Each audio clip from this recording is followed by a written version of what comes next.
बिस्मिल्लाहिर्रहमानिर्रहीम। मैं आप सब लोगों का मशकूर हूँ कि आप ये प्रेस के हवाले से यहाँ मौजूद हैं। मैं अभी सारे MPA से पंजाब असम्बली में मैं सबसे गुफ्तगू करके आया हूँ, हालात के एतबार से इल्म हासिल किया है और उस हवाले से मैं प्रायरिटीज़ में ज़िक्र करना चाहता हूँ कि सबसे पहले मैं फ़लस्तीन के हवाले से ये बात करना चाहता हूँ। फ़लस्तीन के अंदर जो जुल्म हो रहा है उस हवाले से हम फ़लस्तीनियों के साथ यकजहती के पाकिस्तान तहरीक इंसाफ, हुकूमत पाकिस्तान, मुल्क पाकिस्तान, मुल्क के अवाम ये चाहते हैं कि उस जुल्म फ़ौरन बंद हो। मैं मुबारकबाद पेश करना चाहता हूँ नॉर्वे, स्पेन और आयरलैंड को, कि शुक्रिया करना चाहता हूँ उनका कि उन्होंने फ़लस्तीन को एक्सेप्ट किया है। इटली के अंदर भी ये रुदाद ये फाइल भी है उनके असम्बली के अंदर ये पटिशन, और मैं समझता हूँ कि इटली के अंदर भी फ़लस्तीन के हवाले से उसकी रिकग्निशन होगी। मगर साथ साथ मैं शुक्रिया अदा करता चाहता हूँ जनूबी अफ्रीका की हुकूमत का कि जिन्होंने इंटरनेशनल कोर्ट ऑफ जस्टिस में इतना बड़ा मुकदमा लेकर गए। मैं इंटरनेशनल कोर्ट ऑफ जस्टिस को जो धमकियाँ मिल रही हैं उनकी मजम्मत करना चाहता हूँ, क्योंकि इंसाफ होना चाहिए। इसके साथ साथ भाइयों, प्रायरिटीज़ में मैं समझता हूँ कि पाकिस्तान में इन्वेस्टमेंट्स की बड़ी सख्त ज़रूरत है। मैं शुक्रिया अदा करता हूँ सऊदी अरेबिया का, गवर्नमेंट का, कि उन्होंने डेलीगेशंस भेजे पाकिस्तान के अंदर। पाकिस्तान को एड की ज़रूरत नहीं है मगर इन्वेस्टमेंट्स की ज़रूरत है। मैं समझता हूँ चीन के साथ भी हमारे CPEC के हवाले से हमारे माहदों पर अमल दरामद हो रहा है। हम चीन को अश्योर करना चाहते हैं कि उनके वर्कर्स की सेफ्टी पाकिस्तान की और पाकिस्तान की हुकूमत की ज़िम्मेदारी है। और मैं समझता हूँ कि चीन के साथ जो हमारे मामलात हैं वो मोहब्बत के साथ और रीजनल कोऑपरेशन के साथ बेइंतहा तरक्की करते रहेंगे। तो CPEC के सारे चीज़ों पर अमल दरामद जो है वो हम अश्योर करते हैं और होना चाहिए, क्योंकि पाकिस्तान की मईशत डिपेंडेंट है दो चीज़ों पर। एक तो बाहर से इन्वेस्टमेंट, ताकि करंट अकाउंट डेफिसिट का मामला बेहतर हो, और दूसरे ये कि पाकिस्तान के अपने लोगों का इन्वेस्टमेंट, और तीसरे ये कि IMF की जो कंडीशंस हैं, तो IMF तो ये देखती है कि जो तुम खर्च कर रहे हो उस पर लोगों को टैक्स करो। तो मैं हुकूमत पाकिस्तान से ये मुतालबा करता हूँ कि जो टैक्सेशन है ये एलीट प्रोटेक्टिव टैक्सेशन है। एग्रीकल्चर टैक्स, ये जो सारे टैक्सेशन है, रियल एस्टेट टैक्स के एतबार से सब प्रोटेक्टेड है। इस वक्त दुबई के अंदर पाकिस्तानियों की अरबों डॉलर की पिछले साल कहा जाता है कि 10-12 अरब डॉलर पाकिस्तानियों ने वहाँ इन्वेस्ट किए। तो मैं समझता हूँ कि मेरे मुल्क के अंदर हुक्मरानों की ये जिम्मेदारी है कि पाकिस्तान के हालात बेहतर करें, ताकि पाकिस्तानी जब पाकिस्तान में इन्वेस्ट नहीं करेगा तो हम दूसरों को कैसे कह सकते हैं कि तुम पाकिस्तान में इन्वेस्ट करो। तो लिहाजा ये जो मौजूदा सियासी सूरत हाल है उसके अंदर बेइंतहा ज़रूरी है कि अमन कायम हो। बेइंतहा ज़रूरी है कि जिनका मैंडेट हो उनका मैंडेट वापस किया जाए, ताकि पॉलिटिकल और इकोनॉमिक फ्यूचर जो साथ साथ बंधा हुआ है वो साथ साथ चले।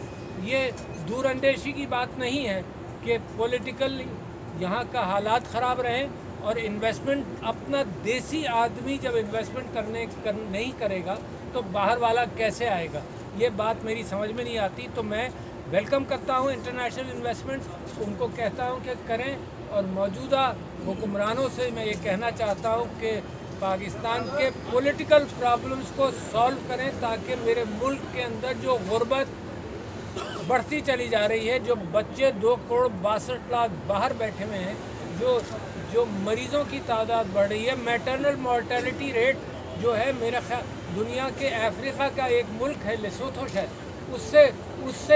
उससे ही बेहतर है। बस सारे हालात, सारे मामलात के एतबार से सेहत, तालीम और गुर्बत बढ़ती चली जा रही है। तो बड़ा ज़रूरी है कि आइंदा चंद दिनों के अंदर अच्छे फैसले किए जाएं, और इस वजह से मैंने एक 7 मुकामी फार्मूला भी पेश किया था कि इसके अंदर बातचीत को खुलना चाहिए। तीसरी बात मैं ये कहना चाहता हूँ कि आज मैं उन वर्कर्स के साथ मिलने गया जो गिरफ़्तार हुए थे, जिनको सज़ाएँ मिली, जिनके ख़िलाफ़ सबूत नहीं था, जिनकी कोई वीडियोज़ भी मौजूद नहीं थी, उनको सज़ाएँ 8-9 महीने जेल में रखा, और उसके बाद उनको अभी रिहाई मिली है। और वो खौफज़दा हैं कि वो जो कानून बना था दहशत गर्दों को ट्राई करने का कि जेल में करेंगे, क्योंकि उनका प्रोटेक्शन हुकूमत पाकिस्तान का मुश्किल था, तो अब इनको दोबारा जेल में ट्राई करने की जो बात है इससे वो परेशान है। मैं समझता हूँ हद हो जाती है कहीं जिस एतबार से कि अब इस बात से निकलो। ये ख़ास तौर पर ये फ़ौजी ट्रायल्स की पाकिस्तान तहरीक इंसाफ इसकी फेवर में नहीं है, दुनिया इसके फेवर में नहीं है। मैं समझता हूँ जुडिशरी के उसके ऊपर अमल करना चाहिए। मैं फ़ौज से भी कहता हूँ कि फ़ौजी ट्रायल्स का किस्सा आपकी बदनामी का बायस, मेरी फ़ौज की बदनामी का बायस बनेगा। इससे भी हाथ उठाओ, मुल्क के अंदर हील करना शुरू करो, मरहम लगाना शुरू करो। ये जो दुश्मनियाँ या ये नफ़रतें जो पल जाएंगी मुल्क के अंदर, ये जो रिजेंटमेंट है ये नफ़रतों में तब्दील होगा, तो लिहाजा इससे गुरेज करें। मैं आपको ये बताना चाहता हूँ कि उन वर्कर्स से मैं जब मिला हूँ तो उसके अंदर एक फरजाना सरवर साहिबा से मैं मिला जिनके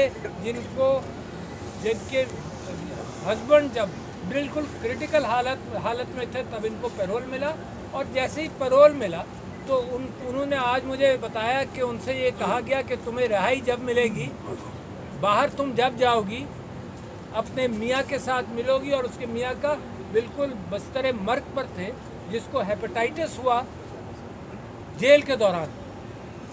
तो मौत की जिम्मेदार भी ये मामलात हैं और कैफियत हैं, कैसे बचेंगे? अल्लाह मियाँ के क्या जवाब देंगे? और उससे कहा गया कि तुम बयान दे दो पार्टी के ख़िलाफ़, गवाही दे दो, तब हम उसको निकालेंगे। तो शर्म आनी चाहिए। मैं कहता हूँ कि सोशल अक़दार को पामाल कर दिया है, मुसलमानों की अक़दार को पामाल कर दिया है। ये क्या अंदाज़ है, किस अंदाज से चल रहा है? 3 भाइयों को मिला, वकास, वलीद और फैज़ान। अच्छा, एक इस भाई गिरफ़्तार हुआ, 2 भाई उसकी राही की तलाश में गए, उनको भी 8-9 महीने के लिए गिरफ़्तार कर लिया गया। मौजूद है कि 9-10 बजे तक वो अपने बिज़नेस के बाद अंगूठा लगाकर अपने वहाँ से निकले, उनको भी गिरफ़्तार 8-9 महीने गिरफ़्तार रखा गया। और मुझे फ़ख्र है इस बात का कि इनका चौथा भाई जो डिसेबल्ड था, उसने उस फैमिली की मेहनत करके मदद की। तो इस पर मैं फ़ख्र करता हूँ कि डिसेबल्ड बच्चे ने भी की। फिर मैं खदीजा शाह साहिबा से मिलने गया, वो कौम की हीरो बन